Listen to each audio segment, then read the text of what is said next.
Stanley decided to go to the meeting room to check on his co-workers. He never functioned well by himself and constantly needed support and guidance from others, so the thought of total solitude was terrifying to him.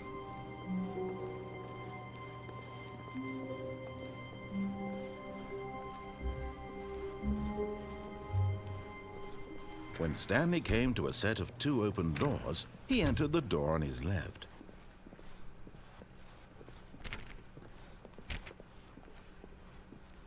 Yet there was not a single person here either.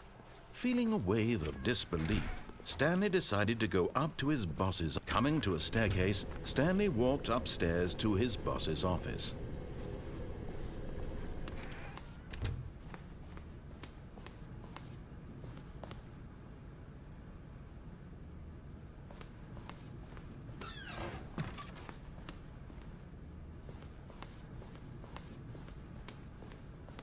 Okay, I think we all know the drill by now. Blah, blah, blah. Dark secrets, the keypad. Stanley pushes some buttons. Oh, hey, look, it's a new passageway. Quelle surprise.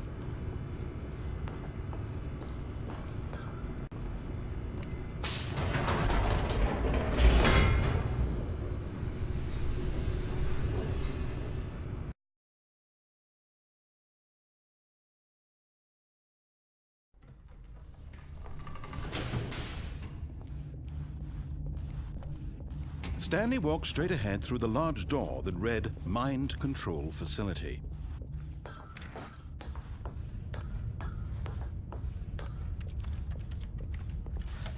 The lights rose on an enormous room packed with television screens.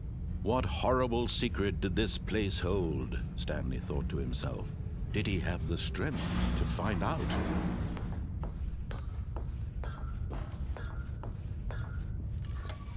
Now the monitors jumped to life, their true nature revealed. Each bore the number of an employee in the building, Stanley's co-workers. The lives of so many individuals reduced to images on a screen, and Stanley, one of them, eternally monitored in this place where freedom meant nothing. This mind control facility, it was too horrible to believe. It couldn't be true. Had Stanley really been under someone's control all this time? Was this the only reason he was happy with his boring job? That his emotions had been manipulated to accept it blindly? No, he refused to believe it. He couldn't accept it. His own life in someone else's control? Never! It was unthinkable, wasn't it? Was it even possible? Had he truly spent his entire life utterly blind to the world? But here was the proof. The heart of the operation. Controls labeled with emotions. Happy, or sad, or content. Walking, eating, working. All of it monitored and commanded from this very place. And as the cold reality of his past began to sink in, Stanley decided that this machinery would never again exert its terrible power over another human life. For he would dismantle the controls once and for all. Oh, Stanley, you didn't just activate the controls, did you? After they kept you enslaved all these years, you go and you try to take control of the machine for yourself. Is that what you wanted? Control? Oh, Stanley, I applaud your effort, I really do. But you need to understand, there's only so much that machine can do. You were supposed to let it go, turn the controls off, and leave. If you want to throw my story off track, you're going to have to do much better than that. I'm afraid you don't have nearly the power you think you do. For example, and I believe you'll find this pertinent, Stanley suddenly realized he had just initiated the network's emergency detonation system. In the event that this machine is activated without proper DNA identification, nuclear detonators are sent to explode, eliminating the entire complex. How long until detonation then? Let's say 2 minutes. Ah, now this is making things a little more fun, isn't it, Stanley? It's your time to shine. You are the star. It's your story now. Shape it to your heart's desires.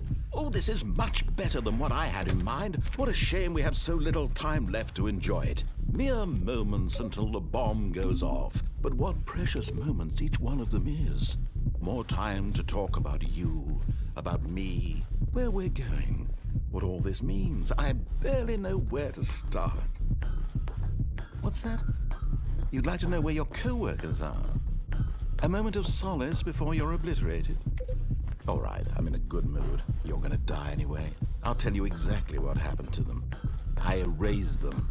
I turned off the machine. I set you free.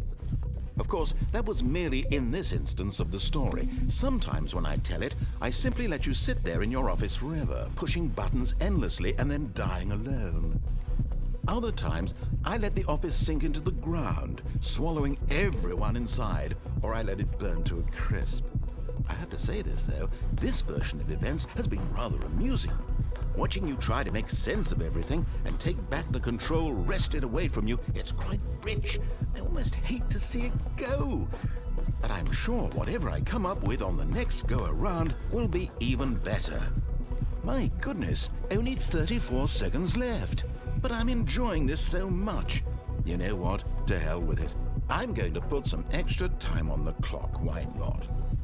These are precious additional seconds, Stanley. Time doesn't grow on trees. Oh dear me, what's the matter, Stanley? Is it that you have no idea where you're going or what you're supposed to be doing right now?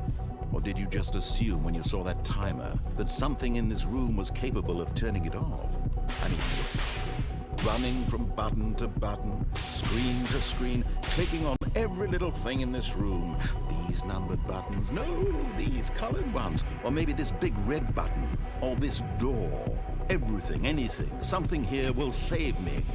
Why would you think that, Stanley? That this video game can be beaten? Won? Solved? Do you have any idea what your purpose in this place is?